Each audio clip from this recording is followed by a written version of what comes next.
Midnight Burger will always be free to listen to, but it's not free to make, so please consider supporting us by subscribing on Supporting Cast, Patreon, or Apple Podcasts for early access, ad-free shows, exclusive content, and our enduring gratitude. Just follow any of the links in the show notes for this episode. Hi, I'm Yusuf Dal, and when I was 18, I was convicted of selling drugs. For the past 3 years, I've had difficulty finding housing because it is legal in the United States to discriminate against individuals that have a past drug distribution conviction on their record for life. It doesn't matter if it was a hard drug like heroin or a drug that's now legal or partially legal in many states across the country, like marijuana. The Thurman Amendment was introduced to the Fair Housing Act in 1988 by segregationist Strom Thurmond, and it's since been used to deny housing to all people. But because people of color are disproportionately jailed for drug charges, we are affected more. My goal is to overturn this amendment to start an end to housing discrimination that unfairly targets people of color. If you would like to join this movement, please visit ThurmanAmendment.org to learn more. A message from the Fable and Folly Network.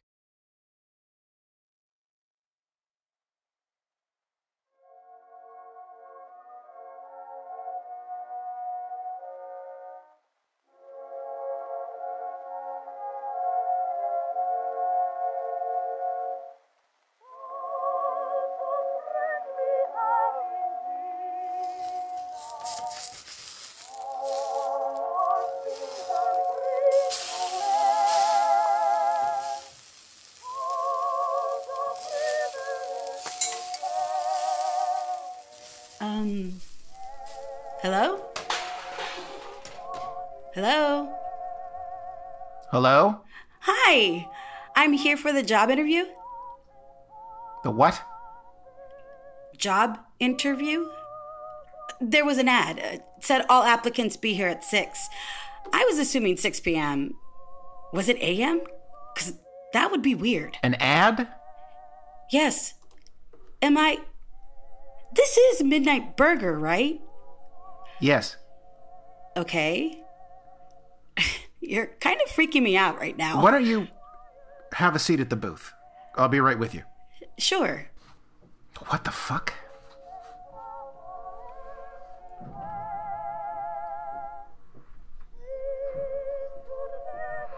I'm Zebulon Mucklewain, here with my wife, Effie, doing our best to bring the holy to the holler. Hi, y'all. Effie, what was it you were saying to me this morning over coffee? Well, darling, as it was with my mother and her mother, I can always sense when a change is coming. That is right. And as one might sense a storm coming up in their bad knee, one feels a pressure growing. All creation waits. But do not be afeard. Oh, no. Look to the Psalms, y'all. For God is my rock in whom I take refuge, my shield and the horn of my salvation, my stronghold. Where does this season of change find you all? Perhaps at a beauty salon, considering the expression of a new life through your follicles. Perhaps at the clouded graveside of a loved one. Perhaps it finds you lamenting the loss of your taqueria at a lonely diner outside of Phoenix. What? Hi. Hi there. Sorry to bother you. I'm Ava. That's my booth over there. Oh, okay. You're a regular here? Sure. Listen, I have an important question. Okay. Do you have a cigarette? Oh, yeah. Do you want to bum one? Seriously? Oh my God. Oh my God, I'm going to start crying. Hang on. Are you, having a hard time quitting? I am having a hard time starting. I don't know. Yes. Please, can I bum a cigarette? Yeah, here, take my lighter. Thank you. Oh my God. Wherever this time of change may find you, here is the Chuck Wagon Gang to remind you that heaven will always be your home.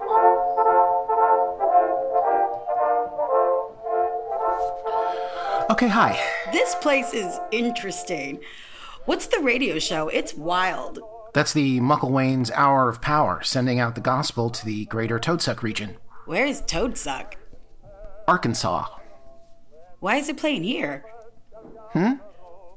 Why is it on the radio in Arizona? Right. Because Arizona is where we are right now. Right now? Anyway, this is Midnight Burger. I'm Caspar.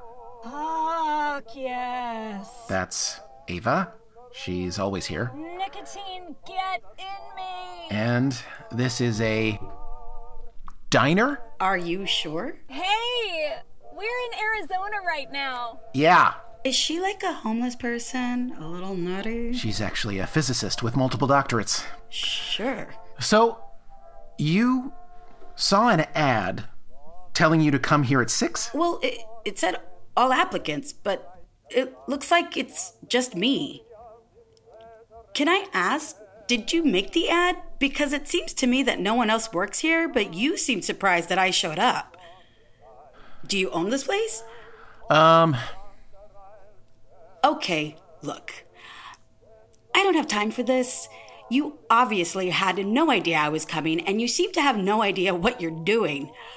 I'm broke and miserable, and for you to add your irresponsibly unprepared interview to that is the slap in the face I don't have time for. Wait. I'm sorry. You're right. I didn't know you were coming. Management never tells me these things. How about you tell me about yourself? Okay. My name's Gloria. I've been in the food service my whole life. I had a taqueria for a while, but the pandemic shut it down. I don't have the money to start it back up again, so now I don't know. I don't know what I'm doing. I saw the ad, and for some reason, a diner out in the middle of nowhere sounded like a good idea. There any family in the picture, or? No. Mom and Dad passed away. I was an only child, so it's just me. That's great. I'm sorry about that. That's, my condolences. Can you tell me about the ad? Management doesn't really tell you anything, do they? They don't. It's weird that you say management. Is it? Well, it's one diner outside of Phoenix. It's not a Red Robin. That is weird. I should stop doing that. Anyway, it was an ad in Craigslist. Not a lot of restaurants are hiring right now, so it stood out. Weird. That's never happened before. Well, how did you end up working here? I don't know. Just sort of walked in, looking for a place to be. But that was a long time ago. Have you ever done a job interview before? No. How's it going? Poorly. What usually happens now? Now is when you pretend you're a people-focused organization by telling me about yourself. Sure. I'm Caspar, and I pretty much do everything around here since our cook unexpectedly left a while back. We have one regular customer whom you've already met, and the clientele here can be challenging. Well, listen. I know the ad was for a waitress, but if your cook left, I've got tons of time in the kitchen. That's great. Do you have any experience with dark matter? You mean like mole sauce? Gloria, listen, you seem like a very nice person, and I'm sure you'll do well in life, but I think you should probably leave. Oh, I should. It's for the best. You've got to be kidding me. I'm not. You should really go. What the hell is wrong with you? Well, that's a whole other conversation. Let me explain something to you. This place is an embarrassment to all restaurants, and you have no customers. I don't want this job, but I'm not leaving until you offer me this job so that I can turn it down. You really need to leave before it's too late. We've got a problem. Shit. Look, on the horizon. God damn it. What is that? Is that a sandstorm? Nope. It looks like a sandstorm. It doesn't matter what it looks like. What does that mean? It's coming towards us. Well, what do you think? Am I going to get stuck here? Gloria? Yes? Just remember that I told you to leave. In times of change, We often weep for the life we were promised. A life we promised ourselves. A life we imagined. All those visions of our future can be swept away in the deluges and tempests of creation. And though they may be swept away, still we cling to them. We can gaze so deeply into the visions of a promised life that often the life we've been given slips past us and out of our grasp as well. Do not gaze too deeply into lives unlived, my brothers and sisters. Do not fall in love with apparitions. And for those of you out there still missing that life you feel you're owed, here's the Norfolk Jubilee Quartet to ease your aching ghosts.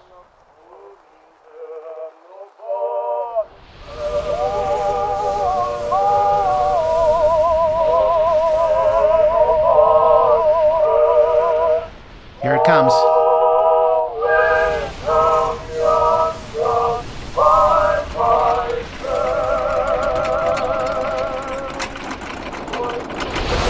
Jesus Christ! It'll be fine. How often does this happen? It'll pass. Is my car gonna be okay? It's probably not there anymore. What? This doesn't feel right. I was just about to say that. Of course it doesn't feel right!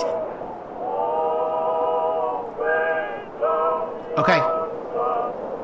We're okay.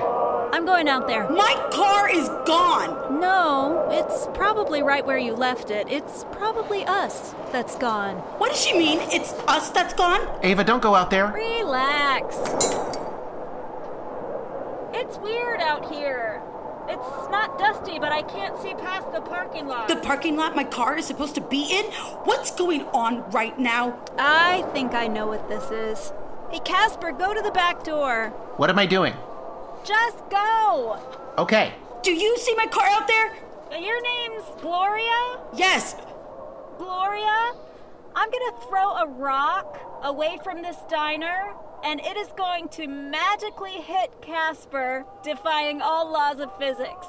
When that happens, tell me how concerned you are about your car. Wait, you're gonna do what? Ow! Ha ha! You hit me in the eye! Pocket dimension! What is this place? How did that curve all the way around to the back? It didn't. We're just in a universe that's only about 6,500 feet across. Caspar! Is that Leif? Who's Leif? He's our cook. Leif? Oh, thank God! Hey, guys. Leif? What the fuck? What's going on? Listen, we don't have a lot of time. Motherfucker, everybody stop, god damn it! Who's this? This is the new waitress. I absolutely am not the new waitress. Will someone explain to me what the fuck is happening? Pardon me, Gloria. Might my husband and I have a word? The radio is talking to me. Gloria, you have entered into a period of wandering, of searching for meaning and needing shelter. And in that search, you have found yourself in a place eternal. Oh my god. Have I died? Not at all, my dear. Though that question does imply a finality that has no purchase within our various vernaculars. The radio is talking to me, and I don't know what it's saying. Okay, Gloria, we'll stick a pin in this for now. I've got a problem. Leif, where have you been? No time for that. Hang on. Are we in a pocket dimension right now? Yes. Nailed it! God damn it, Leif. Why are we in a pocket dimension? Because it owes me a favor. I'm hiding. Hiding from what? Look, I'm sure it'll be fun. Hiding from what, Leif? Transdimensional Haboob. Dude. Holy shit. Gloria, how you doing, darling? Well, how do you think I'm doing, talking radio person? They say you can't explain fire to a fish, but I imagine if they could, that fish would feel about like how you're feeling right now. I What? want to be clear. This is not my fault. I was in a card game in Andromeda, which we all know is a shithole, How could I have expected that the big loser at the table that night was the son of the... What's a transdimensional haboob? It's hard to explain. It's like a large dust storm, but instead of dust, it's antimatter. And instead of being a few miles long, it's the size of a nebula. And instead of being a weather occurrence, it's a sentient super being. Sure. And Leif has led it right here, where it's going to kill us all. Which I will apologize for many times over, I'm sure. Look, if there's any place I'm going to be able to shake this thing, it's here. How? I don't know. I've been hiding in this pocket dimension, but it's going to move on any minute, and when it does, this transdimensional super being is going to rush right at us. What are we supposed to do when it rushes us? Jump out of the way?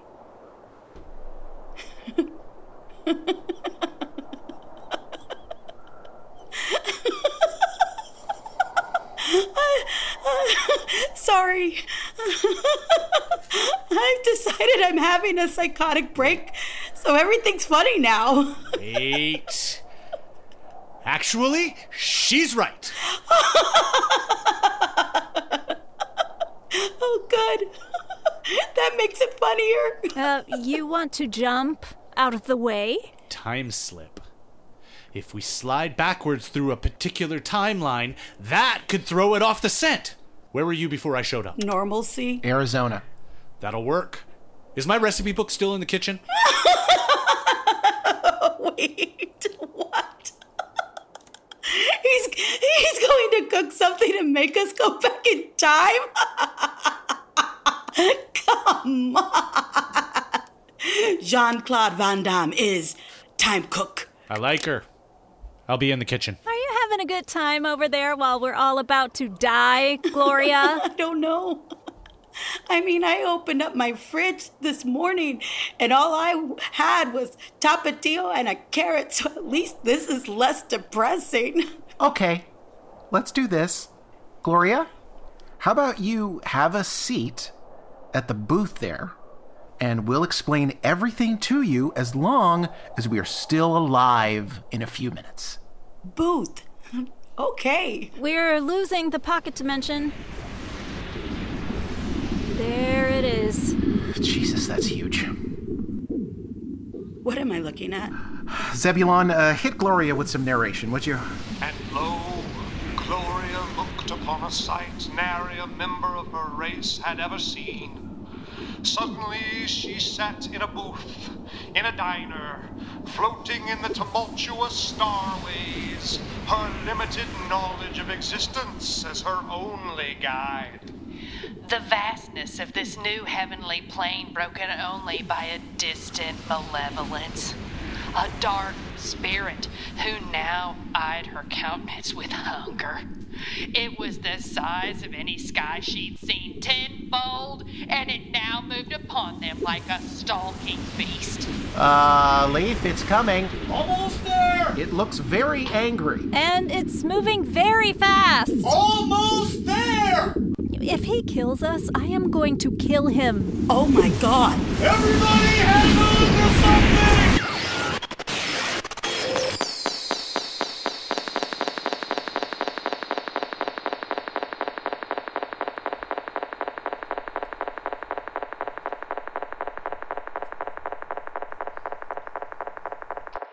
Now the earth was formless and empty. Darkness was over the surface of the deep, and the Spirit of God was hovering over the waters.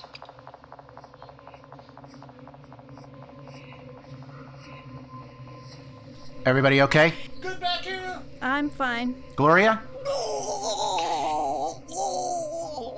I'll take that as a yes. Leif, did it work? I don't know! Look outside! Okay. Well, we're back in Arizona. Hey, that's my car. That's me. Getting into my car. Backwards. That's me driving away backwards. We're going backwards in the timeline. We may be here a while. Leif, it looks like it worked. Okay! I'm going to pick up speed! Things are going to go by pretty fast! Gloria, try and keep it together, okay? Just, keep your eyes outside. Watch the highway in the distance. You see how it disappears? Now the road that you drove here on becomes a dirt road. Then, no road at all. Keep your eye on the view outside. I'll be right back. I think that went very well. I'm not going to thank you for solving a problem that you created. Hey. Okay, guys, huddle up. We need to explain to Gloria what's going on. She seems fine. She's looking out a window and watching Arizona go backwards in time. She's not fine. We need to explain things to her. And by we, I mean Ava. Oh, I'm explaining it? Fine. Pussies. Hey, Zebulon, could we get some, explaining what the hell is going on music? That's a wonderful idea, Caspar. Here's the Hayden Quartet with Will There Be Any Stars in My Crown?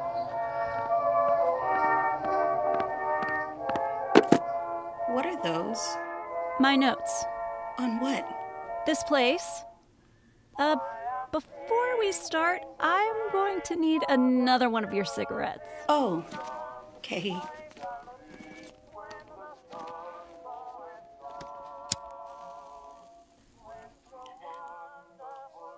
Oh, would that the second one was just as good as the first. Am I right? Please start talking. So, when I was young, my mother always dreamed of me being a nightclub singer. But all I ever dreamed of was going to college. So she disowned me, and off I went to college. And then I went back to college again and again and again. I had a real knack for it.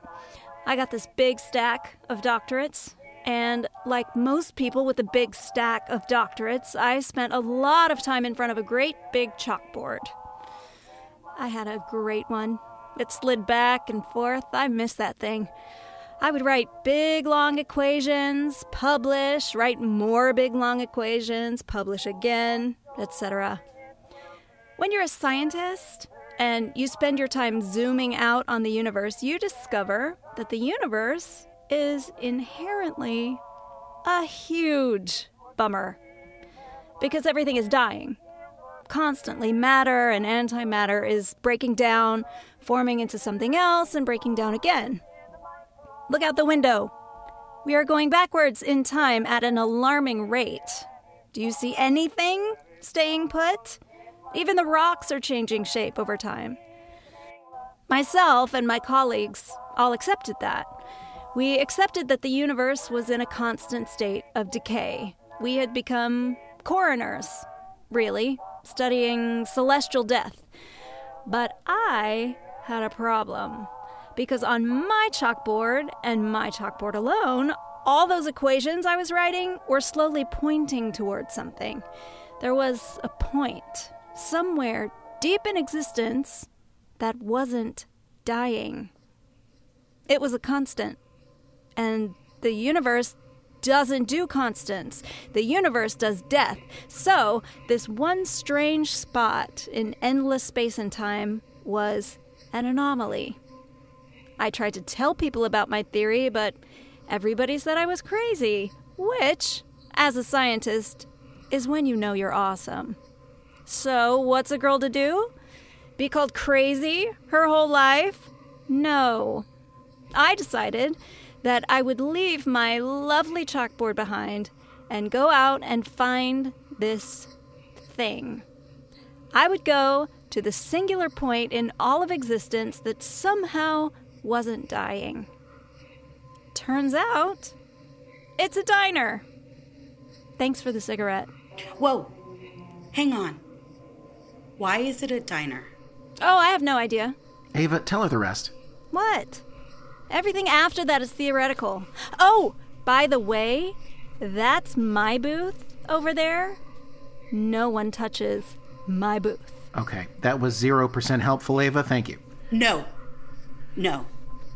That helped. Suck it. Tell me the rest.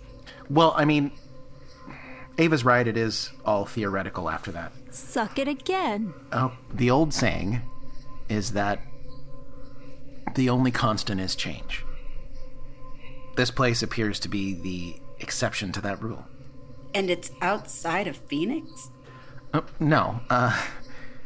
There's no fixed spot. Every night at 6 p.m., when I unlock those doors, we're somewhere else. Sometimes a different time. Sometimes a different timeline. Sometimes a different universe, a different dimension. And sometimes an hour and a half outside of Phoenix. So you just float through the universe and what? Serve burgers to people? Well, it's a little more complicated than that. In an ever-changing cosmos, this place is a constant. And I think the cosmos kind of hates that. So the cosmos quite often tries to kill us, as you just saw with the transdimensional Haboob. Oh, good. Today it was a giant malevolent super being chasing Leif across the galaxy. Tomorrow it'll be who knows what. What was it last week? 4-dimensional ice harpies. Right, 4-dimensional ice harpies. It could be anything. This place is like a virus, constantly under attack by antibodies. Okay, but let me try and approach this in a way I can understand. It's a restaurant. I used to run a restaurant, and the 3 things you have to ask yourself when you're opening a restaurant is, why this place? Why here? Why now? Well, today it was because of you. That's the theoretical part, the part that Ava doesn't want to talk about. What I'm convinced of is that no matter where this place sets down from day to day, when I open the doors to start the day's business, someone is going to need us. Because how could they not? Like Ava said, it's all death out there. All the time. Everything's breaking down. And sometimes people need a place, even if it's for an hour or just a few minutes, they need a place to feel like they're not dying. Because it's all just too terrifying. Hey guys, brought you some coffees. It's been a day. So what's your deal, Leif? Me? You know, I'm just one of those guys. I wander around a lot, odd jobs, stuff like that. I usually end up back here, though. You wander around the universe? I mean, universe is a little reductive.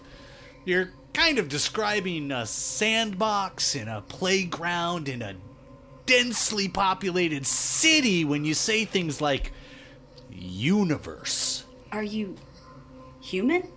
Oh, yeah. Sure. 10 fingers, 10 toes, facial hair, the whole deal. You just went into the kitchen and made us go backward in time. You're just some normal dude? Well, what a lot of cooks won't tell you is that it's really about the ingredients.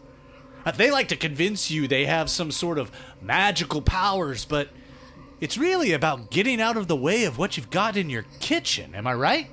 What did you have in your kitchen that made time travel happen? Tachyons. You guys need cream? I'm good. My dear, I am getting the distinct feeling that it's our turn. I'm feeling the same way, darling. Okay.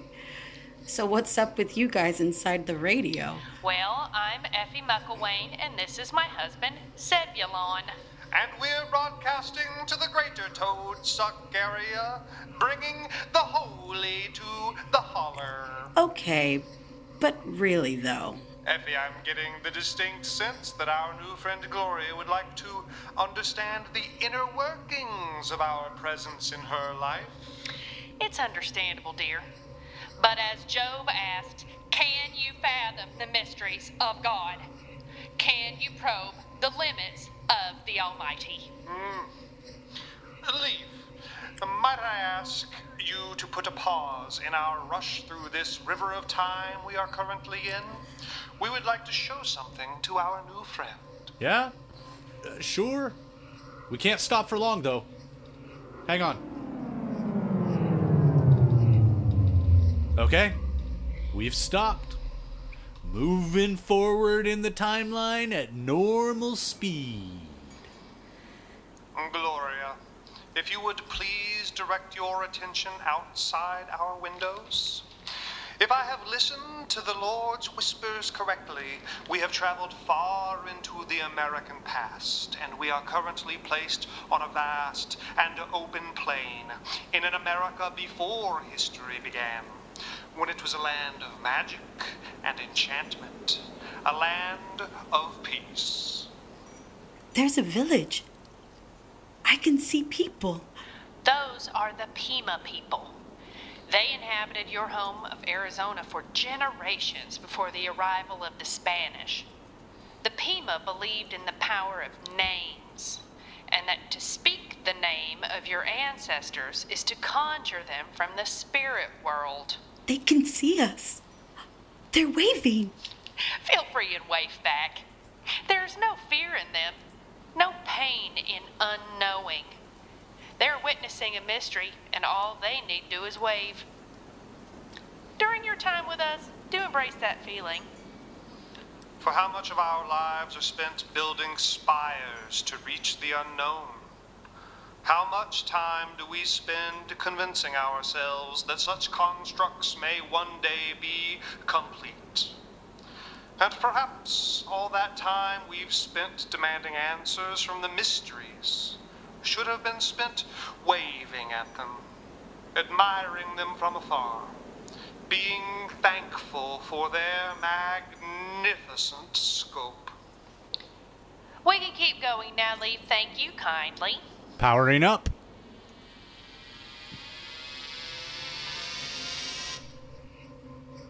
Okay, he's gonna take us pretty fast now. There goes the village. And then here comes the... Oh, wow. Ice Age. This is amazing. Ava, you're a scientist. Are you in heaven right now? This is amazing, right? History's boring. Why? Because it already happened. Oh, come on. I've seen some pretty amazing nonsense sitting at this booth, you know? Time slippage is pretty kindergarten for me at this point. Can you humor me, please? I'm having a moment. Be amazed with me. Give me another cigarette, and I'll promise to get interested in something. You really like cigarettes. This place is the most amazing place in existence, but nobody thought to put in a cigarette machine. Okay, fine. I'll make that deal. Excellent. Hey, Leif. Yeah. We're going to make a stop at the Devonian era. We can't keep doing this. Or I could remind you that you almost got us killed today. Fine. Coming up on it. I'm going to stop around 415 million BC. That'll do. Get your purse. We're going outside. Isn't that bad? Isn't there something where we could change the present by messing with the past? No, the butterfly effect is sexist. Oh, it's sexist? Only a man could think himself so important that even his slightest action could influence the time stream. Okay, we're here. Let's go.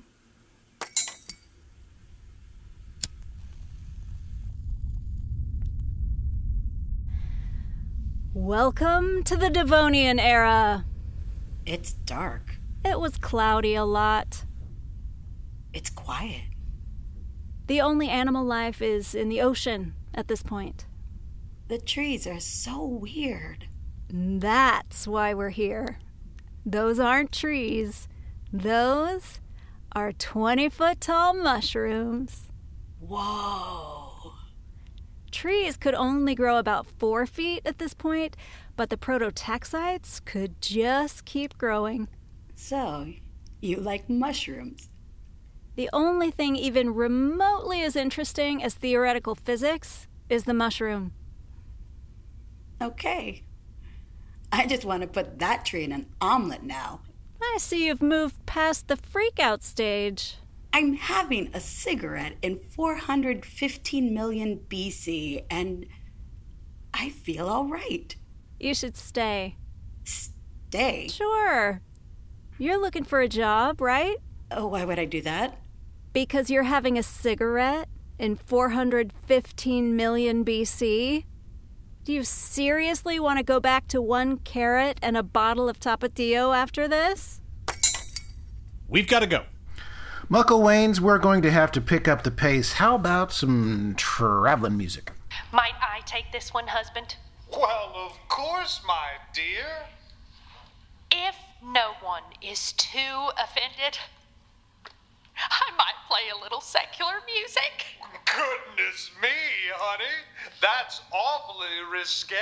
Well, I wouldn't do it if you didn't love it so much, heart of mine. Get a room.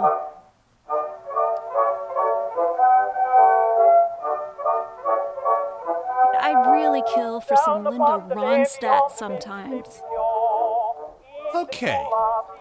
This could get weird. We're going to go full speed all the way back to the Big Bang, and that should toss us back to where we started. Hang on. How are you feeling? One hell of a job interview.